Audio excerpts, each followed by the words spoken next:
Hi guys, just a quick video on preparing the end of your fibre carbon shafts which you make yourself. I'm in the middle of making a handmade set at the moment for someone. It's using 300 carbon. These are the bolts. When you cut them, inside the shaft will splinter if you're not using a disc saw or a band saw or a high-speed saw. If you're using a traditional pipe cutter, they can splinter on the inside. Here's one I've done to demonstrate. If you look at the inside, it's quite jaggedy. When you put the insert in, you don't have a perfectly flush finish. You'll have high spots. They'll take more stress than others. What you need to do, with some I prepared earlier, you'll need a round file. Today we'll be looking through the round window. Right, round file. Quite simply, take your file, needle file, and just work it round the inside until all the shards and sharp ends you can feel inside. Because when you impact, the splinters will run the length of the shaft, and that's why shafts crack and burst. So make sure it's nice and smooth inside, no loose edges. Once you've got that done, take your next file, flat file, don't stand there, go like this, stupid. Put on a flat surface, edge of a table, either just gently rub it back and forth. There's a gear I'm doing there, so you're just doing this, and check it, monitor it.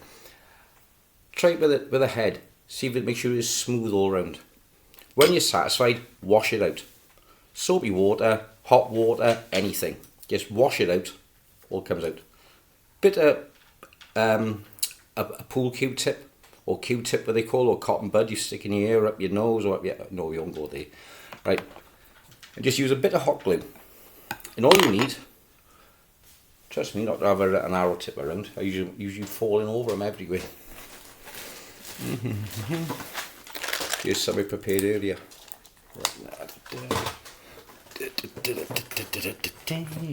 Come here, bastard.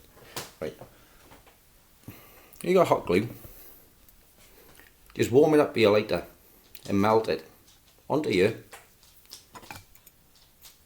And whack it straight in. This is not fibre, it won't go. It's another important point. Oh, she's gone now. So it's such a good fit that once it's in, it ain't gonna come out. You've got the friction holding it in, and you have the hot glue as well. You can use super glue, but I find the super glue, the shock from impact on super glue, they come out on impact. Araldite doesn't come out. You will never get it out. If you're using 2-part epoxy primer resin, like Araldite, once it's in, it's not coming out. The only way you'll get it out, if it cracks, cut the shaft behind the insert, file it again and put it on. Yes, your bolt will be shorter, but you can still use it. So today's top tip, make sure you file around the inside of the arrow shaft, or bolt shaft is nice and smooth, all the splinters are gone. Take it nice and smooth. Use a bit of sandpaper if that's all you've got. It doesn't matter. End of a matchbox even. Matchbox is good enough. Just gently take it down. Check your insert. Make sure it's nice and flush all the way around. Then take your hot glue, melt it onto the insert, shove it straight in. You've got about 10 seconds, 5 to 10 seconds to play with it. Plenty of time. As long as you've done your preparation first, your cleaning first, you've got nice and smooth and all prepared first, it'll go straight in, you're ready to rock and roll. Do the same with your knock, straight in, leave it loose, doesn't matter. If you leave your knock loose and you're using the 2-flight bolt, you can change in and out. You can put illuminated knocks, etc. in. So if you're shooting in the daytime, and in particularly deep grass, you can put an illuminated lock in, make it knock in, and make it easier to find. Same as for nighttime shooting. Today's tip on bolts.